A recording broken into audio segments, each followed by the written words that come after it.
Rebonjour, est-ce que vous me voyez? Est-ce que vous m'entendez ou pas? Est-ce que c'est mieux? Désolée, j'ai changé en fait de source Wi-Fi.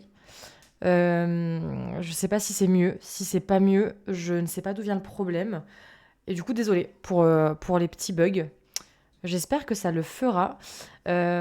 Du coup, pour les personnes qui arrivent, on se retrouve pour le deuxième live spécial mois de la santé mentale et on va aborder la thématique des violences psychologiques aujourd'hui. Alors, j'ai tenté de faire une tarte avec des œufs, des pommes de terre et du chèvre, mais comme j'ai un mini four, nanana, nanana, nanana. Ah, ok, d'accord, je vois. Bon, après, œuf chèvre, ça se mange, on va dire, en soi. C'est peut-être pas le plus goûtu, mais ça se mange.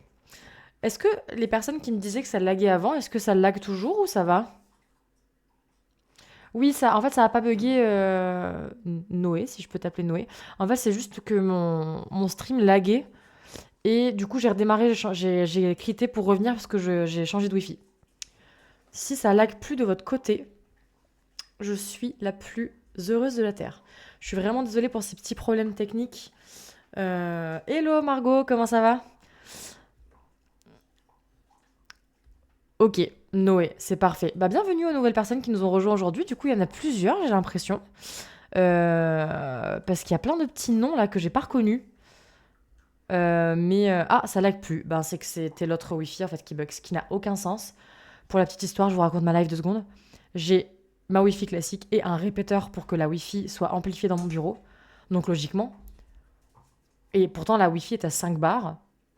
Et donc, je vais te connecter sur ma Wi-Fi classique. Et là, je me suis connectée sur le répéteur. Je me dis, alors si ça lag sur ma Wi-Fi classique, comment ça peut laguer sur le répéteur? Bref. J'ai follow il y a longtemps, mais j'avais pas eu l'occasion de venir sur votre live avant. Ok, trop bien. Bah, bienvenue en tout cas sur les lives. On se retrouve tout le mois d'octobre, tous les mardis et mercredis de 20h30 à 22h. Et aujourd'hui, on va parler des violences psychologiques. Ah, t'as eu ton rendez-vous avec ton psychiatre? Oui, effectivement, Margot, tu m'avais dit. Bah écoute, j'espère que ça ira. Et si jamais, et si jamais tu as besoin, tu sais que tu peux m'écrire en DM. Alors, aujourd'hui, on va aborder la thématique des violences psychologiques. N'oubliez pas également que dans le chat, euh, si vous racontez voilà, vos expériences, si vous parlez aussi de vos expériences, n'hésitez pas à mettre des trigger warnings quand même dans le chat également quand vous parlez de choses un petit peu sensibles. Sait-on jamais pour les autres personnes qui nous lisent et qui regardent le stream avec nous. Vu que la thématique peut être un peu deep, peut être un peu trigger, je vous encourage vraiment à voilà, à pas hésiter à mettre des trigger warnings quand vous parlez. Et moi aussi, je vais essayer de mettre un maximum de trigger warning. Oula, on est beaucoup d'un coup là, qu'est-ce qui se passe? Qu'est-ce qui se passe? Je suis trop contente qu'on soit autant. C'est cool. Parce que je vois un peu le nombre de spectatrices. Mais c'est trop cool. Alors attendez, parce que ce qui devait arriver arriva. Vous avez entendu ce grand fracas? C'est ma chienne qui a fait tomber ma caméra de surveillance et qui me l'a cassée.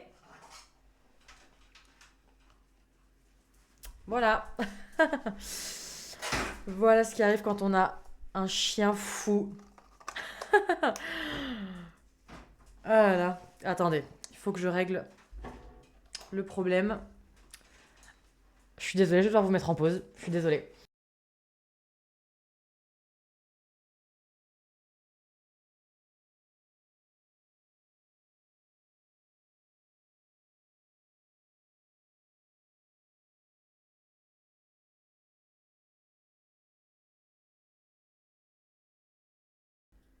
Est-ce que d'après vous, on va y arriver ou pas? Oh my god, je suis vraiment désolée. Pour les personnes qui nous ont rejoints, je m'explique. J'ai adopté 2 petits chatons il y a quelques jours. Et du coup, je suis obligée de prendre ma chienne avec moi dans mon bureau pendant que les chatons sont hors du bureau. Sinon, ma chienne va littéralement aller bouffer mes chatons. Parce qu'elle aime beaucoup trop les chats, mais beaucoup, beaucoup, beaucoup trop. Donc elle les terrifie pour l'instant. Du coup, les chatons sont en vie, mais je me retrouve avec une chienne hyper active dans mon bureau avec moi pour mes lives, ce que je n'avais pas prévu initialement, parce que je n'avais pas prévu d'adopter ces chatons. Et donc, elle vient de casser ma caméra. Je suis ravie. Mais c'est pas grave, on est là et on avance. J'ai glissé chef. Oui, j'ai la ref. Mais cette fois, c'est la bonne. Du coup, la thématique des violences psychologiques. Alors, déjà, est-ce que vous savez ce que c'est qu'une violence psychologique? Je vais vous faire travailler un petit peu comme d'habitude. On est là pour échanger. Si vous avez des commentaires à faire, des questions que vous voulez poser, n'hésitez pas, c'est un espace c'est un espace qui se veut sécure. En tant que psychologue, je peux encadrer cet espace pour vous permettre de vous exprimer dans un espace, un environnement qui soit le plus bienveillant possible. En tout cas, je l'espère. De la manipulation, par exemple. Oui, la manipulation, par exemple, fait partie euh, de la catégorie des violences psychologiques, effectivement. C'est de la violence non physique, verbale et non verbale. Tout à fait, exactement. C'est effectivement de la violence non physique, déjà. Mm. Et qui est du coup moins visible et souvent moins considérée, minimisée, voire parfois invalidée, malheureusement. Et c'est pour ça que cette thématique me tient énormément à cœur, voilà, rabaisser, etc. Enfin, des dynamiques comme celle-ci. Et c'est pour ça que c'est une thématique qui me tient à cœur, parce que je pense que les violences physiques sont la partie un peu émergée de l'iceberg des violences de manière générale. Et du coup, la partie immergée de l'iceberg, c'est vraiment les violences psychologiques, parce que la plupart du temps, elles sont invisibles, entre guillemets, à l'œil nu, d'un point de vue extérieur. Pourtant, lorsqu'on subit des violences, vous voyez, ma chaîne hyperactive, elle est là. Quand on subit des violences psychologiques, pourtant, c'est bien visible, et les séquelles et les dégâts et les conséquences sur la santé mentale sont elles aussi existantes et bien visibles. Du coup, j'ai toujours mes petites notes avec moi. Ah, elle a décidé de monter sur mes genoux. Ok, très bien, on fait comme ça. Du coup, j'ai mes petites notes, donc c'est pour ça que je regarde un petit peu sur le côté, parce que je prépare mes lives, quoi. Je suis quelqu'un d'organisé, c'est incroyable. Alors, les violences psychologiques, si je devais donner une petite définition, ce serait un ensemble de comportements qui visent à affaiblir, amoindrir, déstabiliser une personne sur le plan émotionnel et mental. D'accord ? Ça peut inclure plein de choses, et ça on verra, on va traverser ensemble un petit peu toutes les formes de violences psychologiques. Je vous donnerai des exemples, etc. Ça peut inclure voilà, plein de choses, de l'humiliation, des critiques, des menaces, du contrôle excessif, etc. La différence avec les violences physiques, elle est assez claire, peut-être pas d'ailleurs. Les violences physiques, ça laisse des traces visibles, des blessures quoi, visibles, tandis que les violences psychologiques, elles agissent un peu plus en profondeur sur l'estime de soi, la confiance en soi. Hello, encore de nouvelles personnes sur le chat, ça me fait trop plaisir. Bonsoir, bienvenue à toutes et tous sur ce live. Trop contente qu'il y ait des nouvelles personnes qui arrivent dessus. Je sais pas si c'est la première fois que tu viens. Mizi Moon. Oh, à chaque fois, j'ai trop peur de mal prononcer les pseudos. C'est un délire. Mais bienvenue en tout cas sur ce live sur les violences psychologiques. Du coup, est-ce que, là, la manière dont je vous ai un peu décrit les violences psychologiques, est-ce que ça vous parle? Est-ce que les personnes qui sont là sur le live aujourd'hui, est-ce que vous pensez avoir déjà du coup subi des violences psychologiques? Oui, ok. Je viens des rediffs sur YouTube, mais trop bien, incroyable, incroyable. Et en plus, t'es pas la première personne à venir des rediffs YouTube, c'est trop trop cool. Alors vaguement, yep, yes, yes, ok. Donc il y a quand même un petit consensus, effectivement. Alors attendez, je vais devoir redonner la balle à mon chien, sinon elle va pleurer constamment. On va y arriver. Alors, du coup, on va traverser. J'ai pas tout suivi mon TDAH, ce qui fait que je n'arrive pas à tout suivre. Il n'y a pas de souci, Noé. J'ai un TDAH aussi, donc il n'y a pas de problème. Donc là, j'ai défini en fait les violences, la notion de violence psychologique en la différenciant, de la notion de violence physique. Et du coup, on va traverser ensemble toutes les formes, les principales formes de violence psychologique. Je vais vous accompagner ça d'exemples, d'explications, et comme ça, vous pourrez poser également vos questions. Du coup, alors, par laquelle je commence?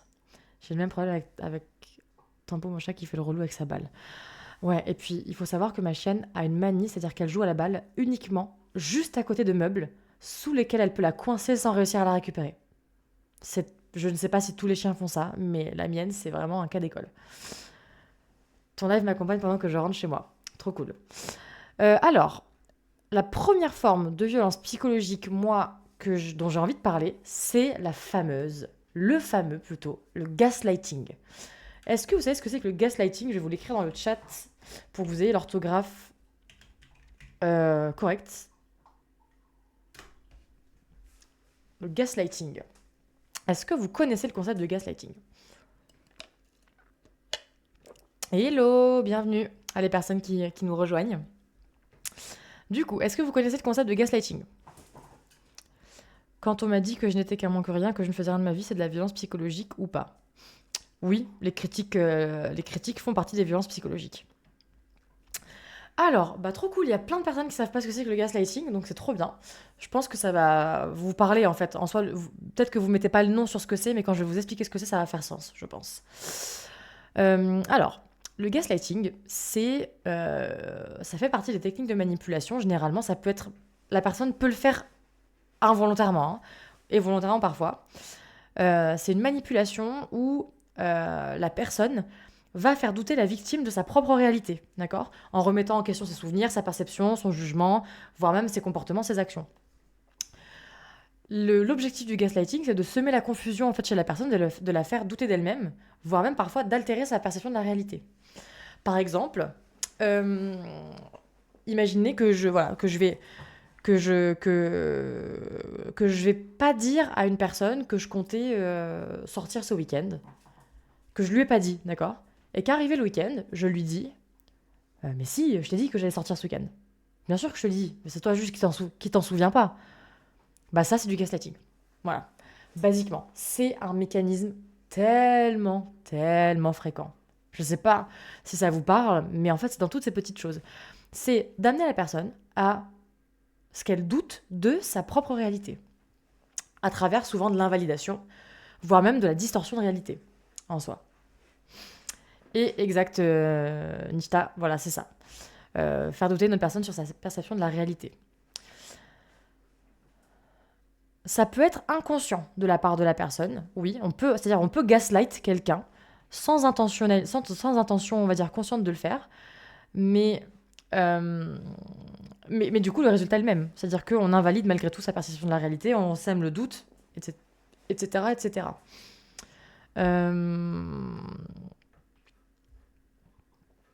Maintenant, de la définition, oui, voilà. Je pense qu'effectivement, vous aviez peut-être pas le nom, le nom, on va dire, de cette dynamique-là, mais c'est une dynamique que je pense que vous avez peut-être déjà toutes et tous vécu. Moi, pour ma part, ça m'est arrivé plein de fois de vivre des situations comme ça. Par exemple, on peut aussi, le gaslighting, en fait, c'est aussi les personnes qui vont vous dire que vous imaginez des choses, que vous faites des films, que vous dramatisez, que vous exagérez. Ça, c'est du gaslighting aussi. C'est-à-dire qu'en fait, on va chercher à vous faire douter de votre perception des choses, à faire remettre en question votre perception des choses. En fait, le gaslight, c'est de la mauvaise. En fait, c'est un peu de la mauvaise foi en soi. En fait, c'est le terme clinique de mauvaise foi, en fait, basiquement. Euh, Et on peut gaslight de manière consciente en soi. Et c'est d'autant plus néfaste parce que ça démontre une forme quand même de mauvaise intention en plus. Mais c'est un truc hyper courant, ce truc-là. Carrément, le gaslighting, c'est un comportement très fréquent dans les dynamiques relationnelles, quelles qu'elles soient d'ailleurs. Et donc ça fait partie, c'est une forme de violence psychologique, le gaslighting. Alors, ça va être considéré comme une forme de violence psychologique, évidemment, si c'est un comportement qui est répété de la part d'une personne. C'est-à-dire que si quelqu'un vous donne la sensation d'invalider votre perception des choses une fois, et que vous comprenez qu'en fait c'était involontaire de sa part, etc., alors oui, c'est une forme de gaslighting, mais là on parlera peut-être pas de violence psychologique dans le sens où, voilà, c'est une fois parce que on est des êtres humains, on fait des erreurs, parfois on dépasse les limites des autres, ça arrive. On va parler de violence psychologique avec le gaslighting quand c'est un comportement répété pour une personne envers une autre, qu'il n'y a pas de remise en question et qu'il n'y a pas de tentative de réparation, de faire mieux, de faire autrement, etc., évidemment. Est-ce que c'est clair, mon explication? Est-ce que vous avez compris du coup ce qu'est le gaslighting?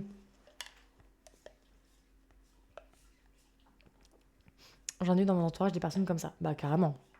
Carrément. Souvent la famille, parfois. Genre, souvent la famille, ouais. C'est une bonne dynamique de daron, parfois. On va pas se mentir. Oui, impec. Ok, trop chouette. Dans tous les cas, n'hésitez pas, hein, vraiment, si vous avez des questions, si ce que je dis, voilà, ça, c'est pas super clair pour vous, si vous avez l'impression que ça manque un petit peu de détails, d'explications, d'exemples, n'hésitez pas à me le faire savoir, je serais ravie de vous expliquer un peu plus amplement. Ensuite, de daron. Alors, daron au pluriel, effectivement. Là, c'était les parents, quoi. Je disais les parents, c'était pas forcément pour genrer. Là, je parlais juste des parents, quoi, de manière générale. Mais oui, oui, c'est une dynamique souvent, enfin, moi, que je retrouve beaucoup dans les dynamiques familiales, en soi. Je crois que je l'ai vécu aujourd'hui par mon supérieur, let's go. C'est possible, on en reparlera, mais c'est possible. C'est clairement possible. C'est des dynamiques extrêmement fréquentes dans le milieu du travail, dans les dynamiques familiales aussi. Ça peut arriver aussi pas mal dans les dynamiques de couple, malheureusement. Grands-parents aussi, ouais, dynamique familiale, quoi. Ensuite, deuxième forme de violence psychologique assez fréquente, c'est le contrôle coercitif. Est-ce que vous savez ce qu'est le contrôle coercitif? Là, j'utilise des grands termes aujourd'hui, là.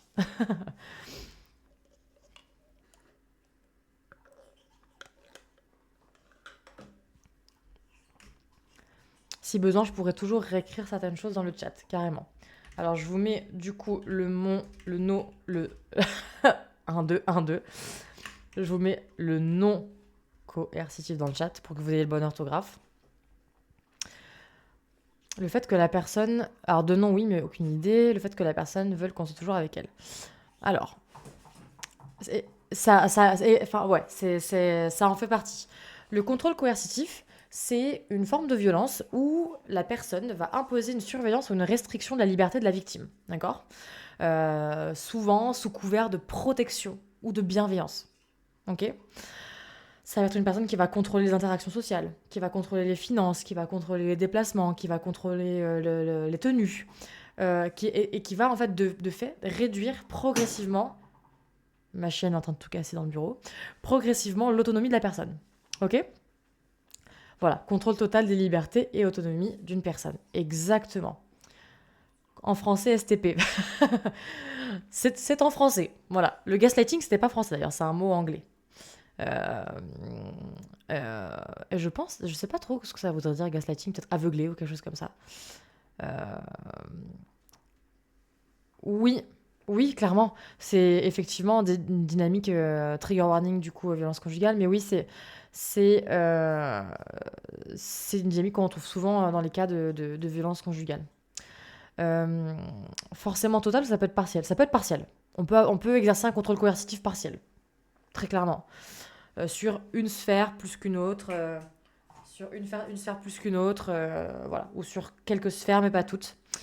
Mais oui, oui, c'est pas forcément total. Alors, généralement, enfin, ça tend quand même à devenir un peu total au bout d'un moment. On va d'abord contrôler un petit peu ça, puis un petit peu ça, puis un petit peu ça. Pour moi, oui, ça peut, en tout cas. Euh, Ça peut. Les personnes sous tutelle, c'est le même principe. Alors, c'est pas exactement le même principe parce que en fait, il y a une forme de contrôle, mais parce que la personne n'est pas en... Normalement, si une personne est sous tutelle, la personne n'est pas en mesure de s'occuper d'elle-même sur certains points. Donc là, la mise sous tutelle devient nécessaire parce que la personne n'est pas capable de prendre certaines décisions pour elle-même. Donc c'est pas du contrôle coercitif, là. La tutelle, voilà, c'est réglementé, etc. Le contrôle coercitif, c'est vraiment une forme de violence qui va être exercée sur une personne qui n'a pas besoin d'être contrôlée, qui n'a pas à être contrôlée, en fait, sur ces choses-là, en soi. Euh, Ça va être, par exemple, un partenaire qui va demander à constamment surveiller le téléphone de sa partenaire, qui va lui interdire de sortir et de s'habiller d'une certaine façon, qui va prendre le contrôle de son compte bancaire, surveiller ses trucs bancaires, etc. Qui va, voilà, l'empêcher de voir ses amis, qui va commencer, voilà, à critiquer son entourage pour l'en éloigner, etc., etc. La psy démoreuse. Hello, trop cool que tu sois là. C'est vrai qu'on s'était dit en plus. On s'était dit qu'on était sur Twitch. Comment ça va? Euh, Dans mon cours pour le gaslighting, il n'y a pas de trait direct, mais en gros, ce serait manipulation mentale, genre, ouais, je vois. Effectivement.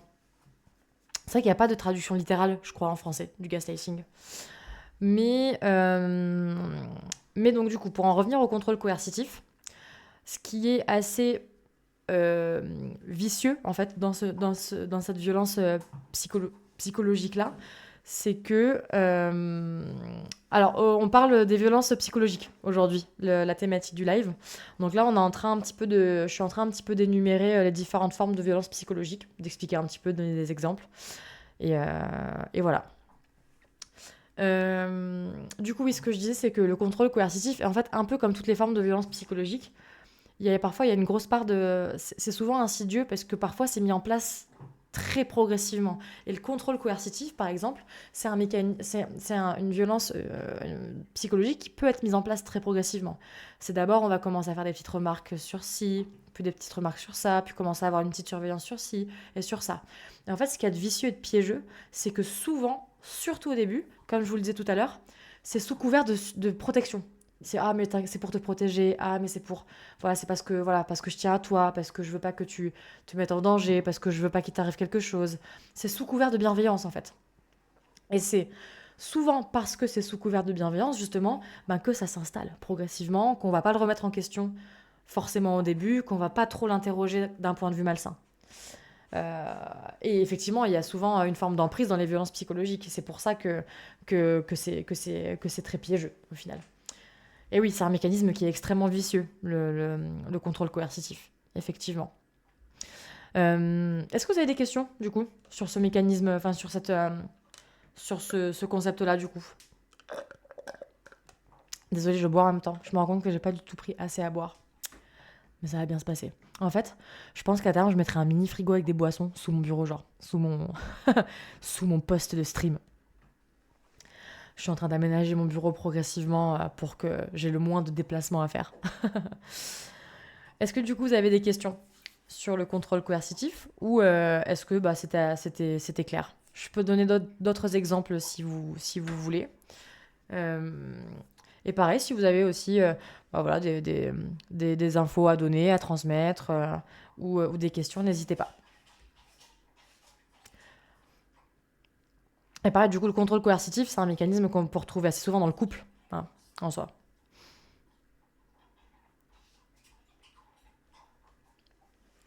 Tu vas finir par emménager dans cette pièce. C'est mon appartement, effectivement. Donc ça aide. Mais j'avoue que je suis trop bien dans mon bureau. Je suis trop bien dans mon bureau. Clair comme de l'eau de roche. Parfait. Trop bien. Du coup, on continue, hein. Alors, autre forme de info gratuite, tu as une sublime scène de pause que tu peux utiliser. Je sais, je l'ai mise en plus, la scène de pause. Mais en vrai, je suis bien. J'ai pas forcément envie de me lever. En plus, si je me lève, ça va. Ma chienne va vouloir me suivre, elle va vouloir aller croquer les chatons, etc. Enfin, on commence à connaître la rengaine, quoi.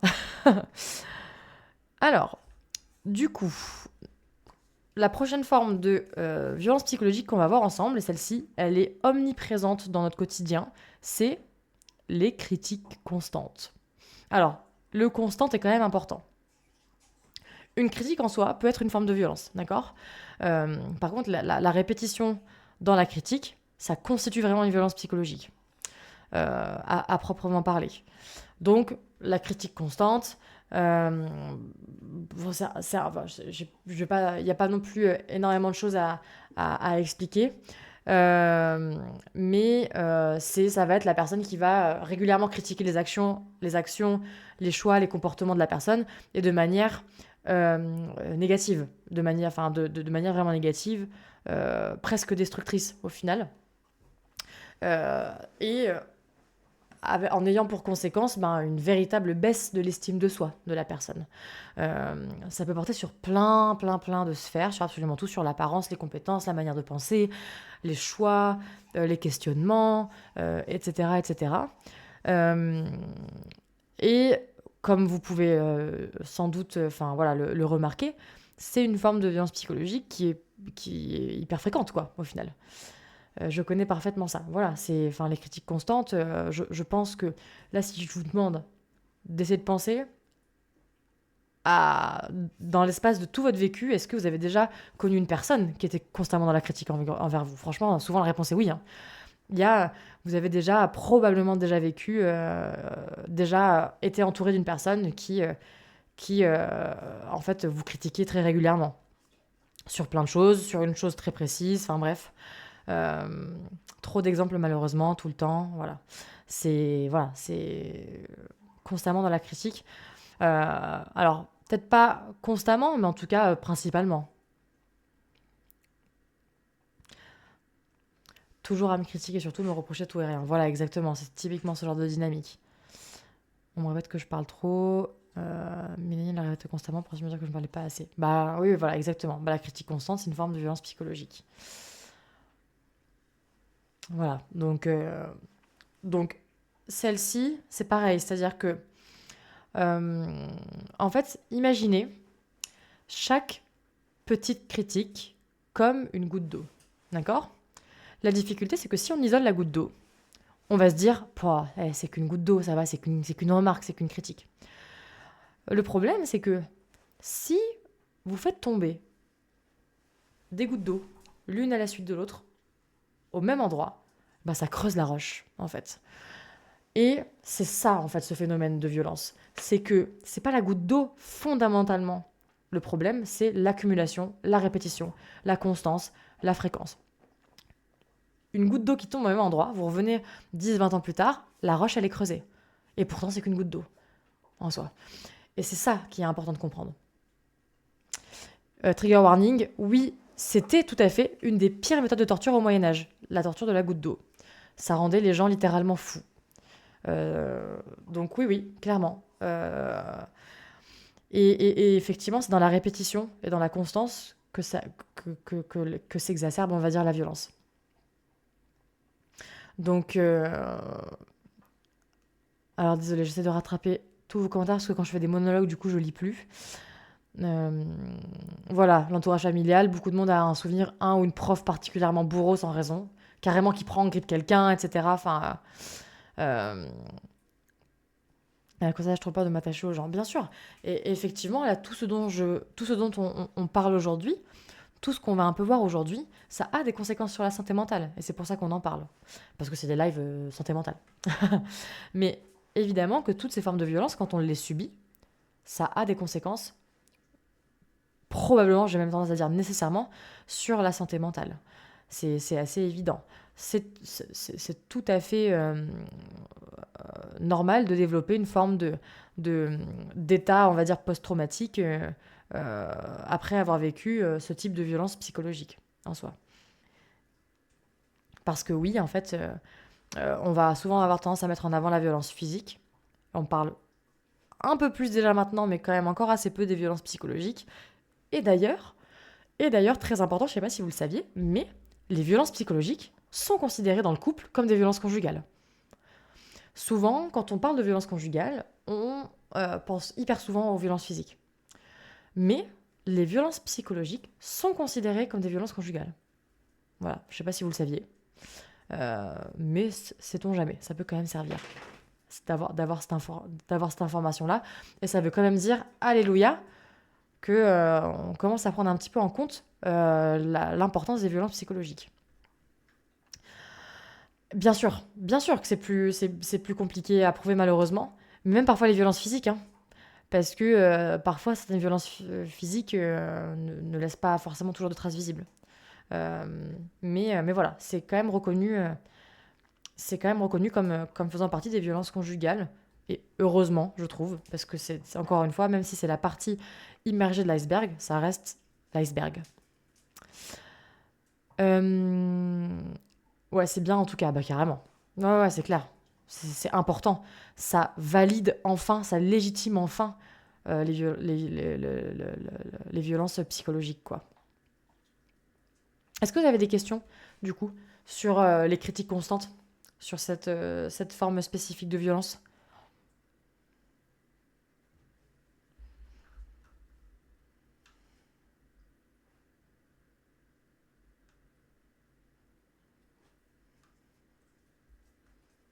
Non, pas de questions?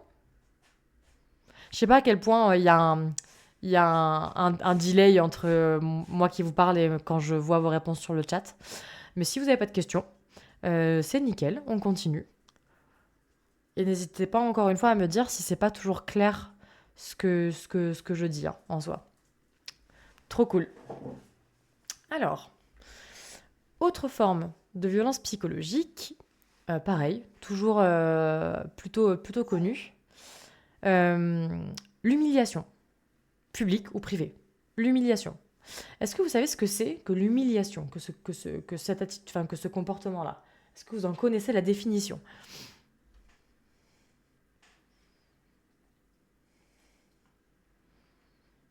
Et justement, la différence entre l'humiliation et la critique. Est-ce que vous arrivez à saisir un peu la différence? Je vous fais bosser avant de vous donner la réponse quand même.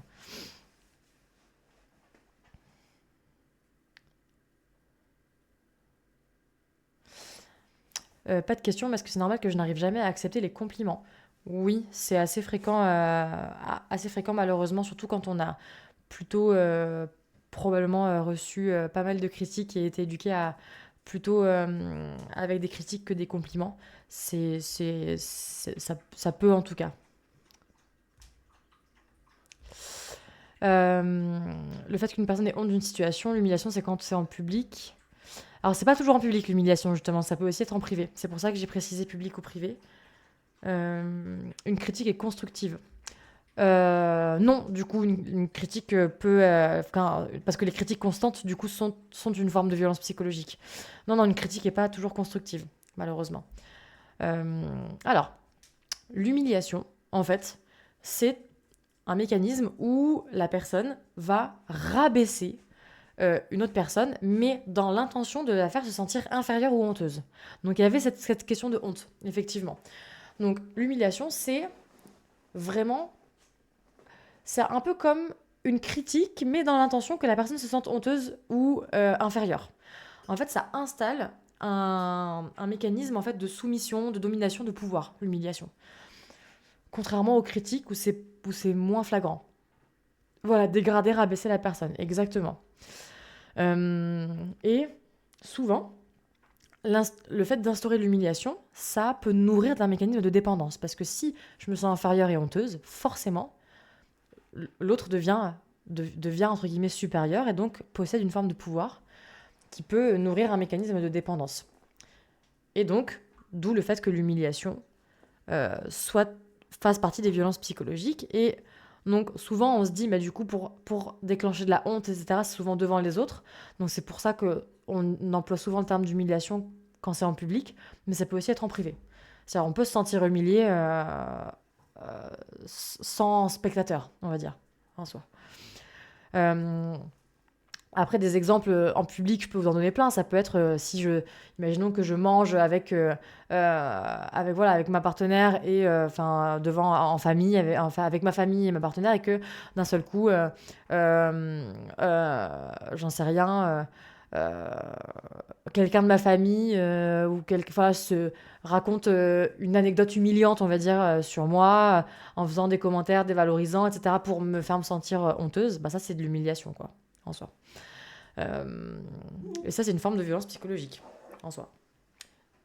Est-ce que ma chaîne a encore coincé sa balle? Tout à fait. Tout à fait. Attendez, je vais attendre qu'elle la récupère. Alors, est-ce que je vais réussir à la récupérer? Attendez, désolé, petite interview de balle.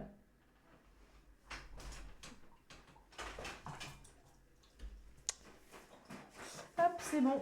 Désolé, vraiment, c'est live avec mon chien dans le bureau. Faudra que je trouve une solution pour la semaine prochaine. Donc, l'humiliation, donc il y a vraiment le fait d'instaurer une forme de dynamique de soumission et de dépendance. Et c'est très, très, très lié à la honte. Quand il entend Floki, exactement, il participe au live. Ouais. Moi, ça me fait un peu. Je suis sur tous les fronts, quoi. Mon chien, les chatons, le live, vous. Je me sens surstimulée.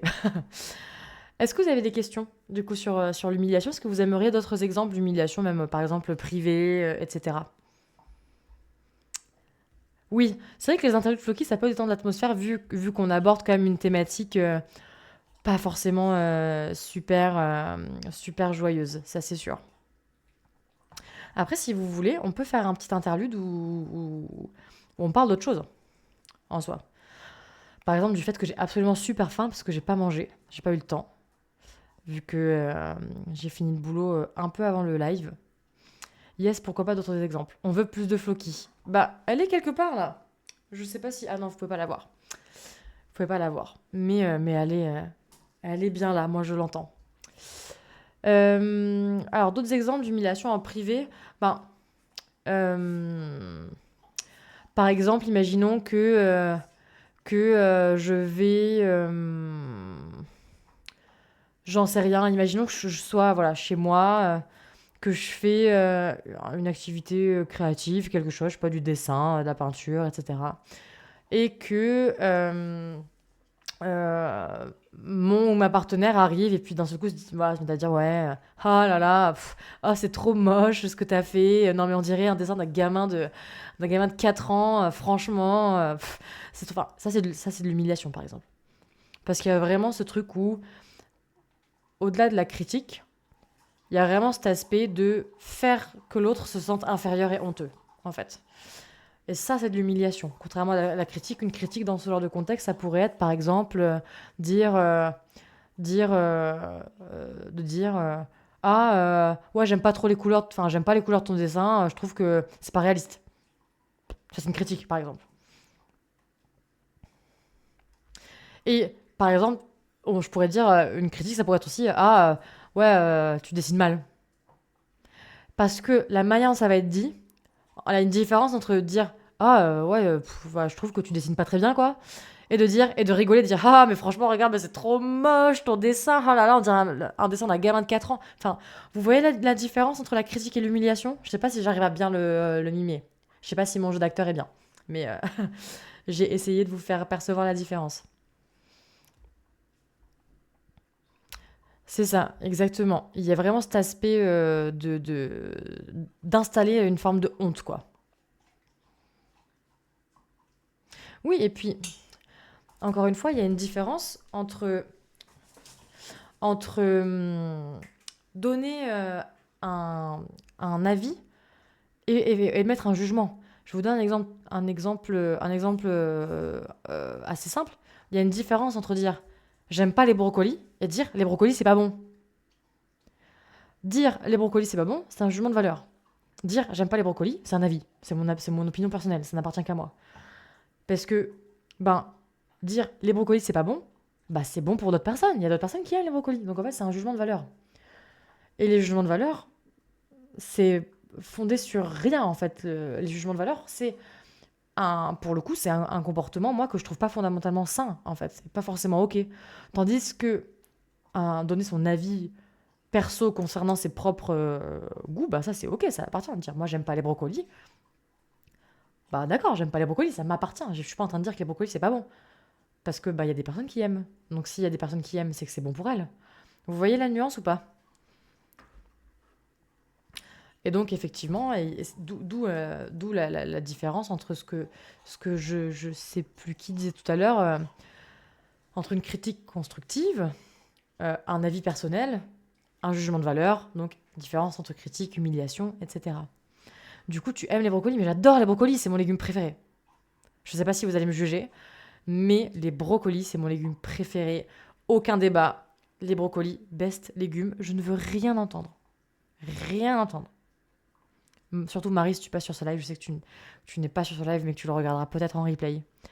Mais les brocolis, mais je remercie je ne sais pas qui pour avoir fait que les brocolis existent. Bref, je vais arrêter de parler des brocolis, c'est très bizarre. Mais ouais, team brocoli.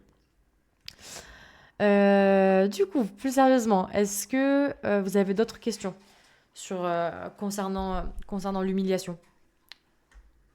Ou est-ce qu'on passe à autre chose? Il m'en reste encore pas mal, hein.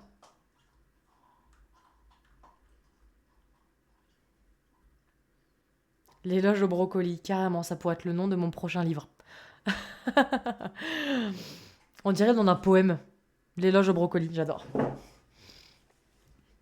Alors, du coup, on passe à la prochaine forme de violence psychologique qui est l'isolement social. Donc ça peut faire partie du contrôle coercitif, mais c'est aussi une violence psychologique à part entière. L'isolement social, c'est un comportement où la personne va couper progressivement la victime de son entourage. Ça vient renforcer la dépendance émotionnelle et psychologique envers la personne qui isole.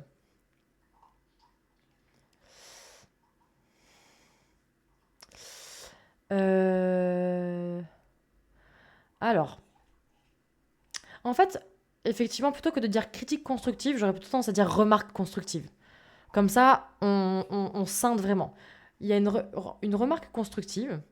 En fait, elle va être constructive par son intention. C'est-à-dire, si je fais une remarque, non pas dans l'intention de rabaisser la personne, mais plutôt dans l'intention, par exemple, qu'elle puisse évoluer, progresser, dans une intention bienveillante, dans ce cas-là, on pourra dire que ça se veut comme étant une remarque constructive. Tandis que si je fais une critique, il se trouve que c'est vraiment juste, je fais une critique. Il n'y a pas d'autre but que juste de faire la critique. L'intention n'est pas la même. Par exemple, si je te dis, euh,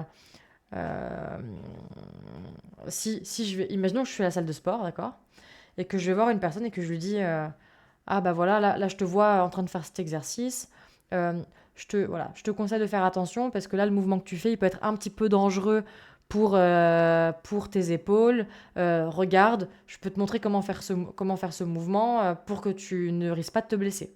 Ça, c'est une remarque constructive. Mon intention, c'est pas de critiquer juste le mouvement de la personne, mais c'est dans une visée pour permettre à la personne, voilà, de pouvoir évoluer, de pouvoir améliorer, voire de ne pas se mettre en danger.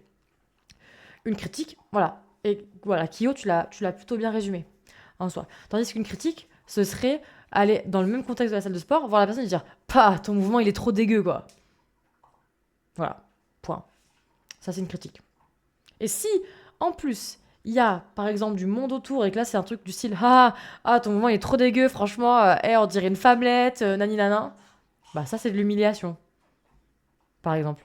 Voilà. Je vous fais un peu toutes les phases, quoi. Mais voilà, j'espère que c'était un peu plus clair. Du coup, on revient à l'isolement social. L'isolement social, donc c'est un mécanisme qui peut faire partie aussi du contrôle coercitif.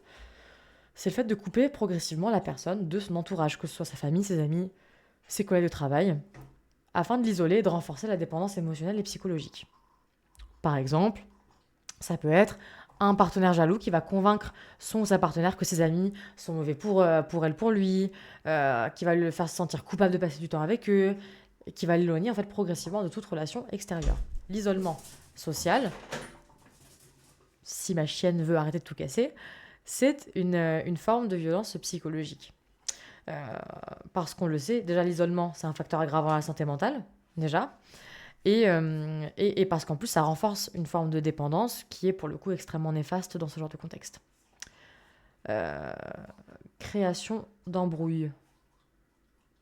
C'est-à-dire, j'ai pas compris. Excuse-moi, je sais pas s'il y avait un contexte ou si j'ai raté un de tes messages du dessus, mais j'ai pas compris. Est-ce que vous, du coup, vous percevez bien ce que c'est, l'isolement social? Ah oui, pour l'isolement, oui, ça peut. Ça peut faire partie, effectivement. C'est-à-dire qu'on peut adopter des comportements qui vont peut-être faciliter ou favoriser l'isolement, ouais. Ouais, ouais, c'est possible. Ça peut en faire partie. Du coup, est-ce que ça vous paraît clair? Est-ce que ça vous paraît clair, du coup, le mécanisme d'isolement social?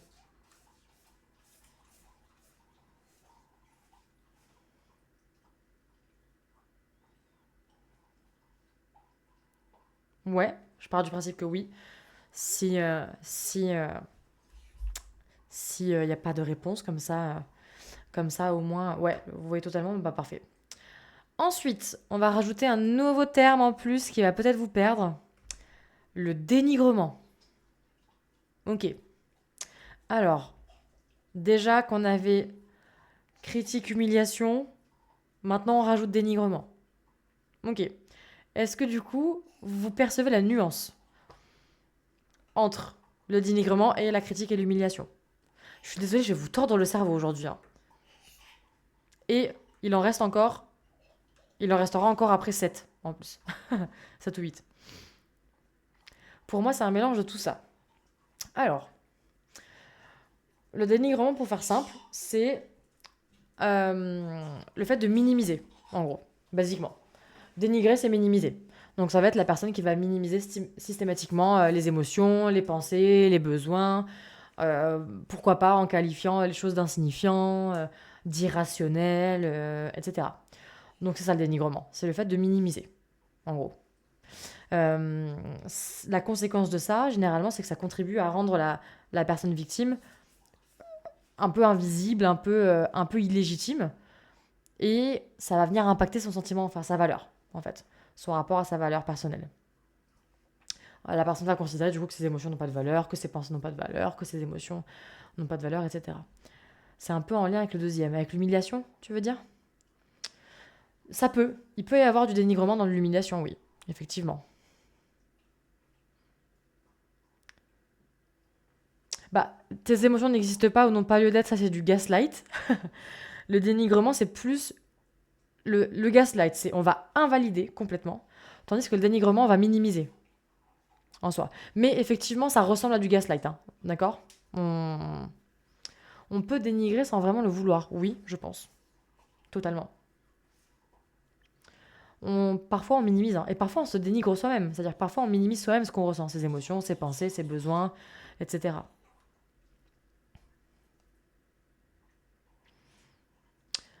Le truc sur la réalité. Ah, le gaslight, tu veux dire, non? Je sais plus. On peut préciser l'alliance entre gaslight et dénigrement. Bah du coup, le gaslight, comme je disais, c'est le fait de vraiment invalider la réalité, tandis que le dénigrement, ça va peut-être être le fait de minimiser. Mais du coup, le dénigrement, c'est une forme de gaslight, en soi. Et on peut s'auto-gaslight, hein. Attention, hein. Est-ce que c'est plus clair, du coup?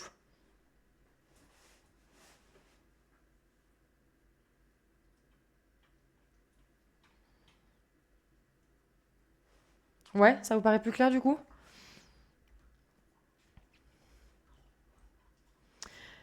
Quelqu'un qui dit c'est ton anxiété qui parle, c'est quoi?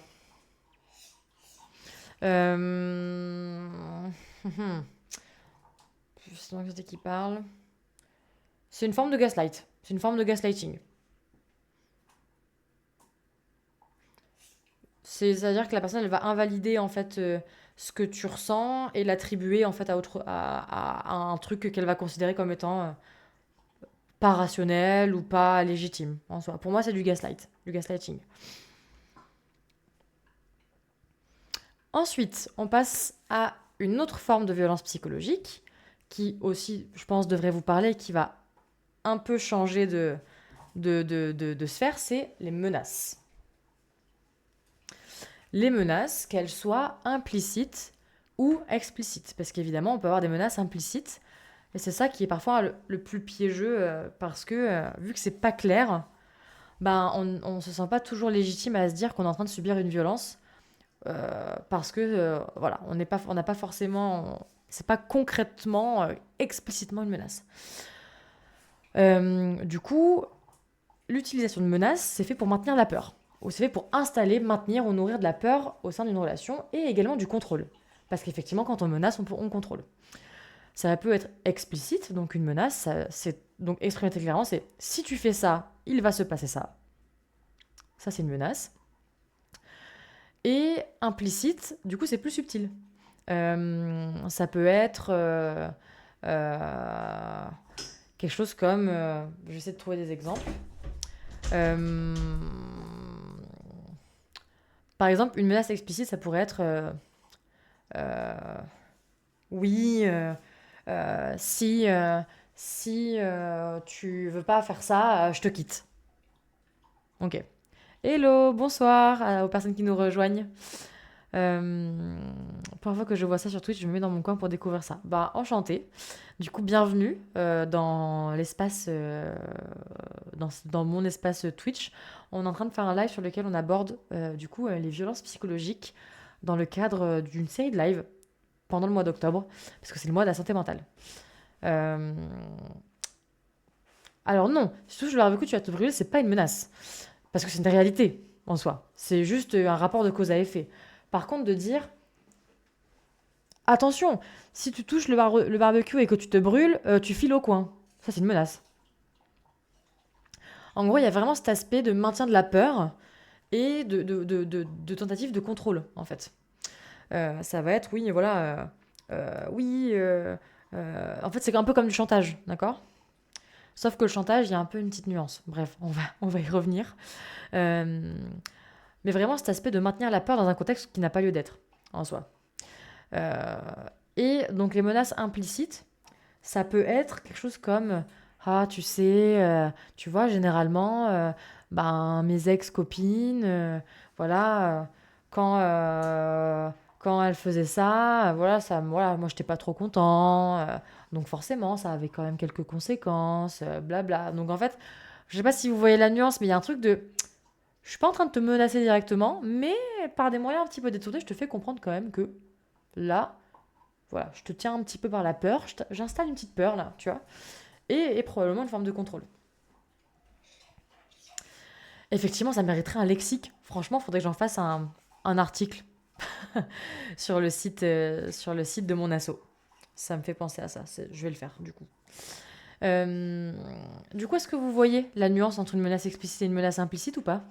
Est-ce que c'était suffisamment clair? Et du coup, nécessairement, les menaces, la personne, elle va jouer sur le fait qu'il va y avoir une conséquence grave, quoi, généralement.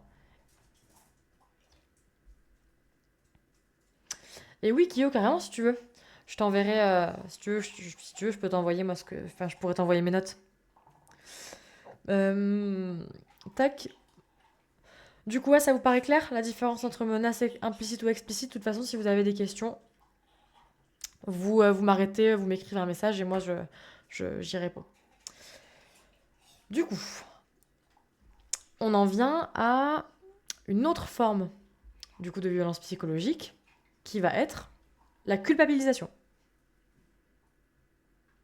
Et ça, pareil, c'est quelque chose qui est hyper fréquent dans les relations interpersonnelles, qu'on peut retrouver quand même assez facilement. Et qu'on va aussi parfois avoir pas trop tendance à considérer comme une violence, parce que parfois ça peut être voilà, assez insidieux. Mais la culpabilisation peut faire partie des violences psychologiques, évidemment, quand c'est répété, etc. Celle-là est très connue en vrai. Ouais, ouais, carrément. Elle est vraiment connue, celle-là. Donc, la culpabilisation, c'est le fait de faire sentir à une personne que quelque chose est de sa faute, qu'elle a une forme de responsabilité par rapport à quelque chose. Euh, Souvent, c'est une inversion des rôles. Et le but, c'est qu'elle se sente coupable de la situation. Soit de la situation, des problèmes en cours, du conflit en cours, etc. Euh, et cette culpabilisation, en fait, elle a pour but, en fait, plus ou moins conscient, d'installer une forme de mal-être, en fait, chez la personne, qui ensuite bah, cherchera peut-être à se faire pardonner, cherchera peut-être voilà, à adopter un comportement pour compenser, et servant l'intérêt en fait de la première personne. Euh, voilà, ça pourrait être par exemple voilà, un ami qui me dirait voilà, si tu tenais vraiment à moi, tu m'enverrais plus de messages. Voilà. Ça, c'est de la culpabilisation. Ça fait sentir, en fait, ça me fait sentir que je suis responsable de son mal-être, quoi. C'est-à-dire, je suis responsable. Et alors, il y a des moments où, effectivement, on peut reprocher quelque chose à quelqu'un, mais on peut lui amener sans le faire culpabiliser. C'est-à-dire que si je suis triste parce que un de mes amis, désolé, ma chienne fait un bruit monstre avec sa balle. Si je suis triste parce que un ou une de mes amis ne m'écrit pas souvent, plutôt que de lui dire sous cette forme, de lui dire ah mais voilà, si tu m'aimais vraiment, tu m'écrirais tous les jours. Ou là c'est de la culpabilisation. En fait, je pourrais lui dire ben voilà, j'ai remarqué qu'en ce moment tu m'écrivais moins, je me demande pourquoi, c'est vrai que moi j'aime bien quand on s'écrit, et là de voir que tu m'écris moins, ben ça me fait un peu de peine, ça me blesse un peu. J'aimerais vraiment qu'on puisse en discuter ensemble pour essayer de comprendre voilà, pourquoi est-ce que d'un seul coup tu m'écris moins, et qu'on puisse essayer ensemble bah, voilà, de trouver une solution et de faire en sorte que ça aille. Ben là c'est pas pareil, là c'est clairement pas pareil. Et pourtant le fond est le même, la source du mal-être est le même. Et pourtant, je pourrais l'exprimer d'un côté en faisant preuve de culpabilisation, et de l'autre côté en exprimant les choses de manière saine, avec une intention claire, etc., etc. Ouais, mes compétences en communication non violente sont bien élevées, quoi. C'est ouf, en fait, avec tout ça, comment tu peux t'auto-violenter psychologiquement. Clairement, clairement. Inconsciemment, il y a moyen que nous l'ayons tous vécu. Ouais, bien sûr. Poser des mots sur ce qu'on ressent au lieu de blâmer l'autre personne. Exactement. Est-ce que le ghosting est une forme de violence psychologique? Oui, ça peut. Très clairement. Le silence treatment, en fait. Le traitement par le silence, le ghosting, etc. Ouais, carrément. C'est une forme, ça peut être une forme de violence psychologique. Complètement.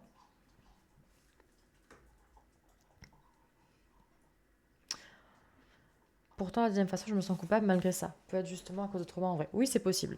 Effectivement, euh, ça, après, même si la personne, elle va t'amener ça de manière bienveillante, avec une intention bienveillante clairement expliquée, si toi, tu te sens coupable malgré ça, du coup, c'est peut-être lié plutôt à toi, avec ce qui résonne, ce que ça fait résonner en toi. Et donc là, c'est à toi de faire ce travail de un peu d'enquête sur pourquoi est-ce que ça te fait quand même culpabiliser malgré le fait que la personne l'ait amené de manière bienveillante.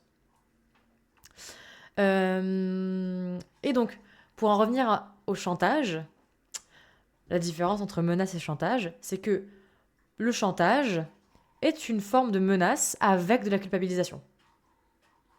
Est-ce que vous voyez où je voulais en venir tout à l'heure? En fait, le chantage, c'est menace plus culpabilisation. C'est ça le chantage, en gros.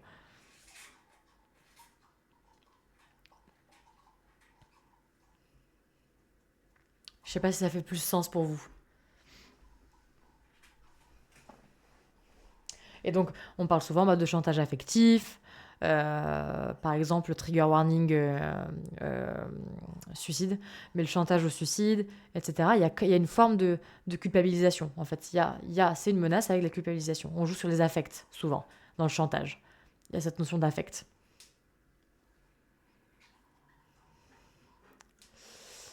Et donc, le chantage est aussi une forme de violence psychologique, évidemment. Est-ce que vous avez des questions, du coup, un petit peu là, sur tout ça? Parce que là, c'est vrai qu'on balaye beaucoup de choses aujourd'hui, hein. J'espère que je vous perds pas trop, d'ailleurs, avec toutes ces informations. Et si le fait d'avoir un article qui résume un peu tout ça vous intéresse, dites-le moi. Et j'en ferai un article que je posterai sur le site de mon asso-evimeria.fr, d'ailleurs, où il y a déjà quelques petits articles un peu psychoéducatifs aussi, comme ça. J'arrive pas à formuler ce que tu voulais dire et t'as tout résumé en une phrase, donc ça me va. Ok, parfait, nickel. Euh, Est-ce que vous l'entendez, ma chienne qui fait du bruit avec sa balle ou pas? Parce que j'ai l'impression qu'elle fait un bruit monstre. En vrai, tu pourrais faire des live thérapie groupe. Ben, c'est prévu, des groupes de parole. C'est prévu, j'ai toujours voulu en faire. Et je pense que ça viendra. Par contre, effectivement, sur des lives groupes de parole et thérapie de groupe, ce seront des lives euh, que, que je pourrais pas faire forcément gratuitement parce que ça engage vraiment beaucoup plus d'énergie de ma part que de faire de la thérapie, d'avoir une posture de thérapeute. Mais oui, j'aimerais trop faire des groupes de parole en soi. Et trop cool, merci Kyo d'avoir partagé le lien du site de mon asso. Du coup, est-ce que vous avez des questions jusque-là sur un peu tout ce que j'ai dit ou je continue? Parce qu'il m'en reste encore.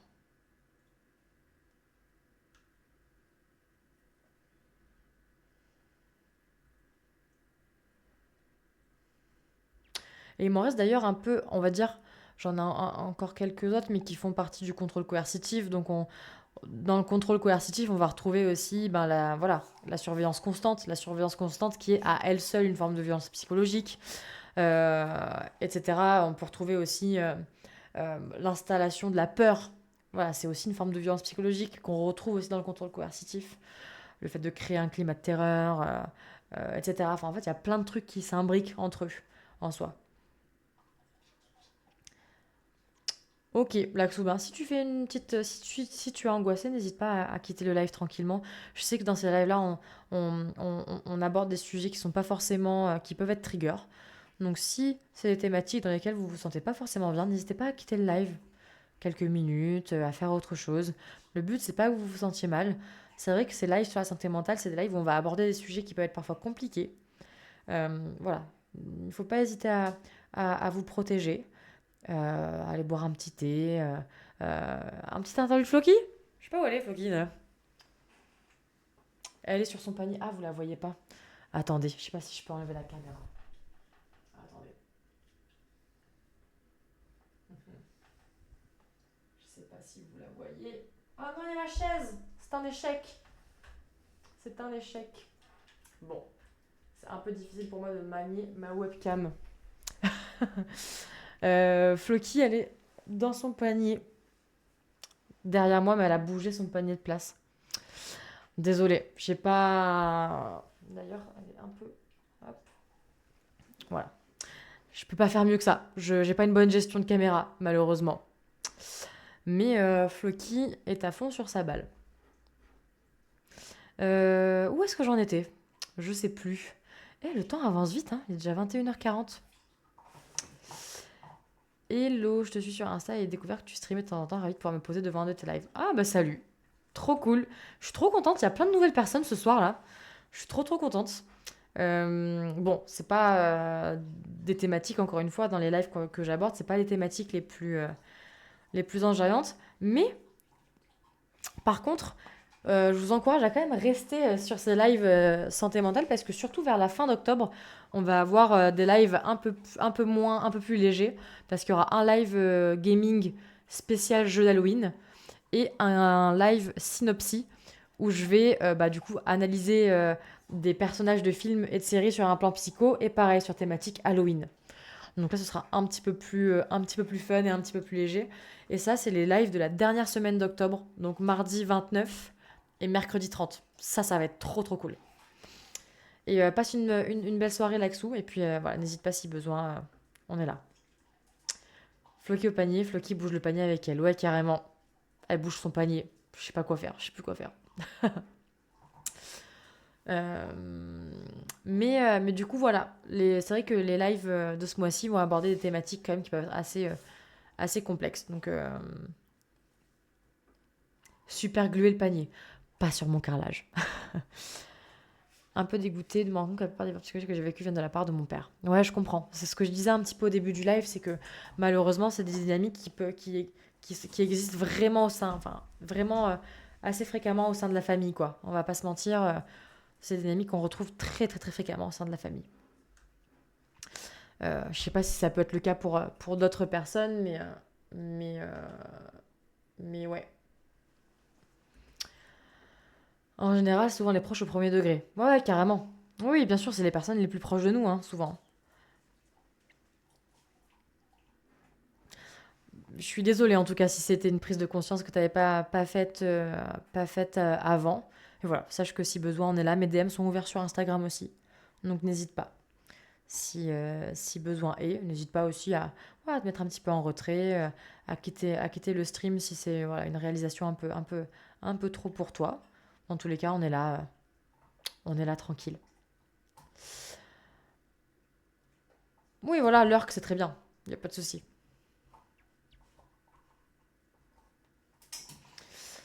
Ouais, je comprends. Effectivement, comme le disait Kyo, c'est souvent les proches au premier degré.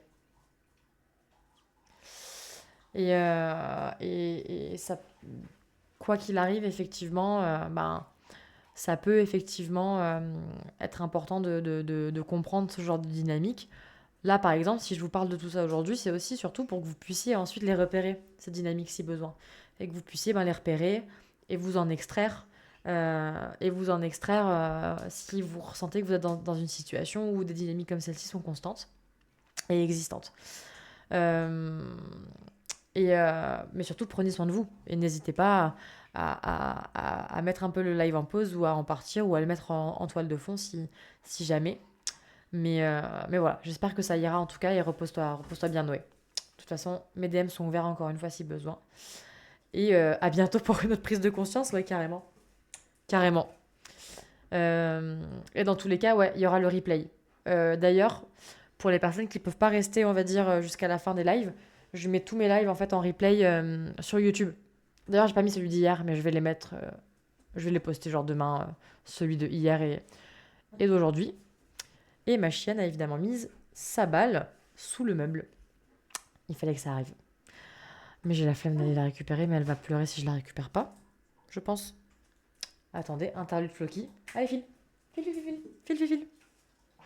Elle est vraiment pas possible. Du coup, où est-ce que j'en étais? Je sais plus. Avec ces interludes. Ah oui, à la limite, on va dire qu'il y a une autre forme de violence psychologique que j'aimerais aborder, et après on s'arrêtera là et on terminera le live sur une note plus légère, c'est le rejet.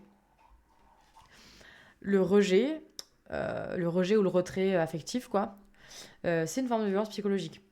Le fait de retirer, on va dire, soudainement ou graduellement, même parfois, son affection, son attention, son soutien émotionnel, euh, le rejet, dans justement, en fait, ce truc où ça va plonger la personne, la victime, dans un état d'insécurité affective, en fait. Ça, c'est une des formes de violence psychologique aussi. Et souvent, c'est ce qu'on retrouve souvent en dynamique parfois de manipulation un petit peu émotionnelle entre ben, euh, lune de miel, rejet, lune de miel, rejet, lune de miel, rejet. Et puis en fait, l'ascenseur émotionnel comme ça. Euh, et yes, le lien de ma chaîne. Merci Kyo, franchement, t'es au top. T'es au top à partager mes... Oui, oui, n'hésitez pas pour les replays à suivre ma chaîne YouTube, éponyme, encore une psy. Je suis au taquet ce soir, mais carrément, carrément, trop bien. Merci encore, hein, du coup, de faire le backup. Grave, carrément. Mais voilà, donc le rejet fait aussi partie des formes de violence psychologique. Et c'est important d'en avoir conscience parce que euh, vu que c'est pas un comportement actif, mais plus quelque chose de passif, c'est-à-dire un retrait, on retire son attention, voilà.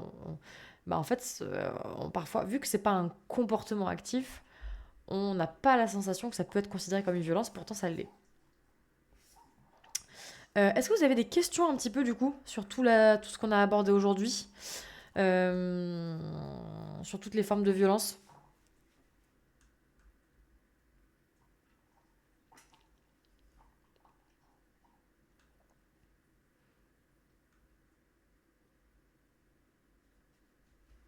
Non, pas de questions? Parfait. C'est bien, c'est-à-dire que j'étais super claire. Par exemple, quelqu'un qui répond pas pendant plusieurs jours volontairement pour nous faire culpabiliser. Ça peut, ouais, carrément. Ça s'appelle aussi le silence treatment, donc le traitement par le silence. Euh, c'est une forme de violence psychologique, ouais. Un peu comme le ghosting, comme disait Projet Nemesis tout à l'heure.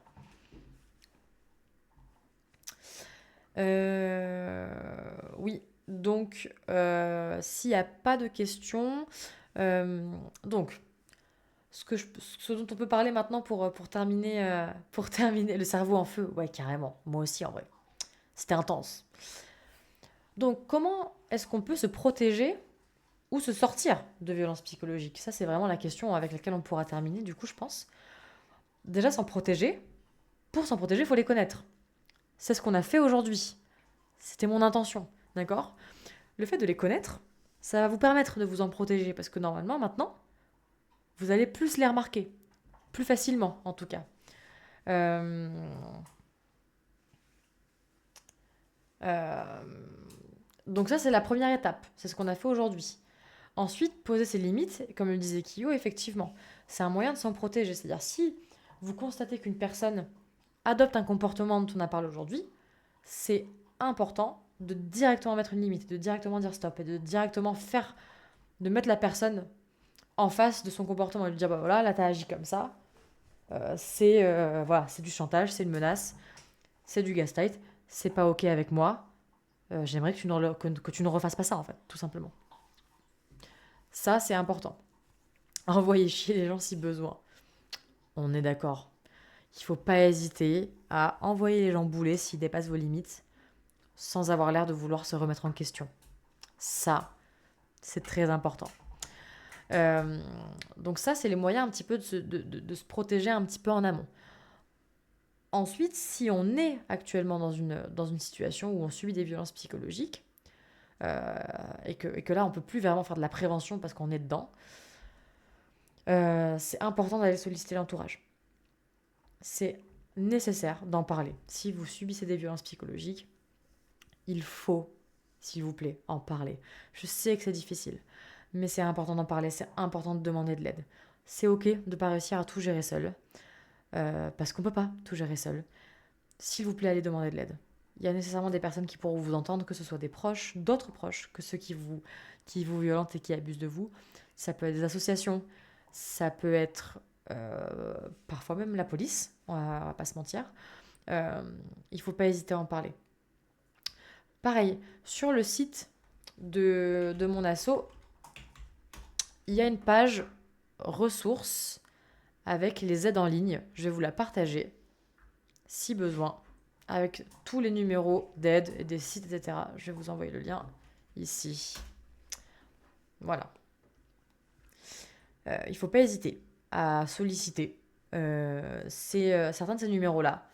Il me semble, si jamais voilà, vous vous sentez en détresse, euh, pour X ou Y raison, et puis après, bon, il y a le numéro d'urgence classique qui sont la police, etc. Et des fois, expliquer à la personne le mécanisme qu'elle utilise, ça peut la faire comprendre que c'est toxique. Tout à fait, ouais, bien sûr. C'est pour ça que je disais tout à l'heure que poser la limite, ça passe par aussi expliquer à l'autre que cette personne vient d'adopter tel ou tel comportement. Effectivement, c'est faire une forme d'éducation. Parfois, on n'en a pas l'énergie et c'est ok, on n'est pas toujours obligé d'éduquer les gens. Mais parfois, comme je le disais au tout début du live, parfois la personne va employer un mécanisme de violence psychologique sans le vouloir, sans intention. Et c'est là où en fait il faut le dire. C'est là où il faut dire à la personne, bah, regarde, là, ce que tu viens de faire, c'est du gaslight. Parce que si la personne elle en prend conscience, elle apprend, elle comprend ce que ça veut dire, elle comprend le mécanisme, et donc elle a peut-être plus de chances ensuite de ne pas reproduire ce comportement si c'était inintentionnel. Est-ce que vous voyez ce que je veux dire, du coup?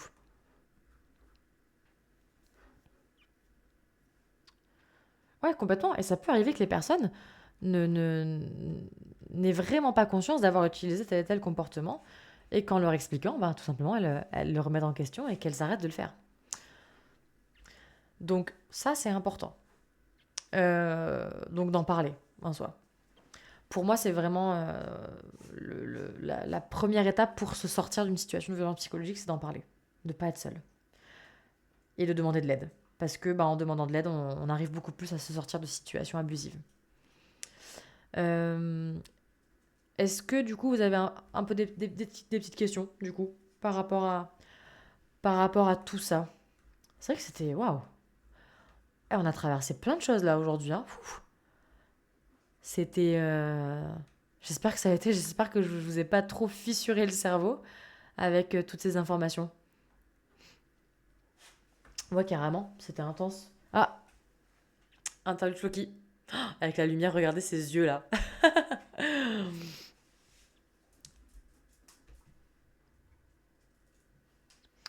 Alors.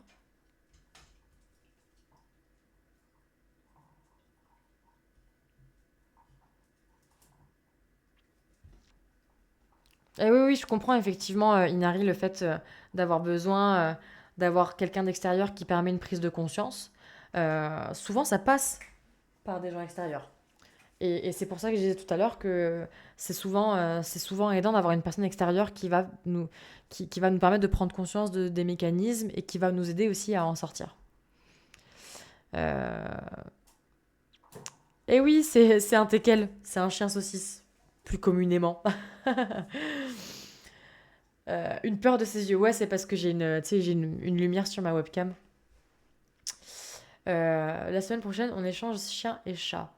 Bah, j'aimerais bien, mais le problème, c'est que si je mets ma chienne en dehors du bureau, elle va couiner derrière la porte parce que euh, elle supporte encore moins bien de pas être dans la même pièce que moi quand je suis là. Enfin bref, il lui faudrait une petite thérapie, elle aussi. Hein. Dépendance affective, ouais, clairement. Clairement, clairement. Mais voilà. Honnêtement, pour la thématique de ce live aujourd'hui, j'ai pas forcément plus à dire. Je pense que c'était pas mal pour aujourd'hui. Je sais pas ce que vous en pensez, mais je pense que c'était quand même assez complet et assez riche. Je suis contente parce que j'ai pu vraiment aborder tout ce que je voulais aborder aujourd'hui avec vous. Merci de votre participation. À chaque fois, vous êtes vraiment trop trop chouette. Vous participez de ouf et ça me fait trop plaisir. Moi, comme vous le savez, j'aime que mes lives soient un échange en fait avec vous. Moi, je suis vraiment là pour discuter. J'aime pas forcément faire des longs monologues. Donc, en tout cas, je suis trop contente que vous soyez hyper réactifs et réactives. Donc, c'était trop trop bien, en tout cas. Et la mastication, bah, c'est pour ça. En fait, sa balle, elle est en train de la mastiquer là. C'est ce qu'elle est en train de faire actuellement, déjà. Mais si, Margot, franchement, bien sûr que tu as participé, donc c'est trop chouette. Et puis merci aux personnes qui n'avaient pas encore participé dans le chat bah, d'avoir participé aujourd'hui. Trop ravie d'avoir fait la connaissance un peu de nouvelles personnes, d'avoir vu un petit peu des nouveaux noms, des nouveaux pseudos s'afficher. Ça me fait trop plaisir. Bah, j'espère que vous serez là pour les prochains lives. Du coup, ce mois-ci, tous les mardis et mercredis de 20h30 à 22h. Le programme des lives, il est sur également Instagram ou directement sur le site de l'asso. Je vous mets le lien du programme des lives. Comme ça, vous l'avez avec les dates et les thématiques. Je sais pas si vous allez le voir. Ouais, carrément, c'est bon, le lien fonctionne. Donc là, vous avez tout le programme en détail. Et bah, moi, j'ai trop hâte déjà de vous retrouver, du coup, la semaine prochaine. On se retrouve, du coup, si je dis pas de bêtises, ben, mardi prochain, mardi 8. Et le live du mardi 8 va aborder la thématique du psychotrauma. Yes, mardi prochain à 20h30. Et merci en tout cas pour vos retours, ça me fait trop plaisir, ça me pousse à continuer tout ça. Et j'adore en tout cas passer ces moments avec vous. J'ai hâte déjà de vous retrouver mardi prochain. Donc on se retrouve mardi pro. Moi je vais aller manger. Je vous souhaite une bonne soirée. Prenez soin de vous. Et on se retrouve pour celles et ceux qui le souhaitent mardi prochain à 20h30 pour le prochain live spécial Mois de la santé mentale sur le psychotrauma. Salut!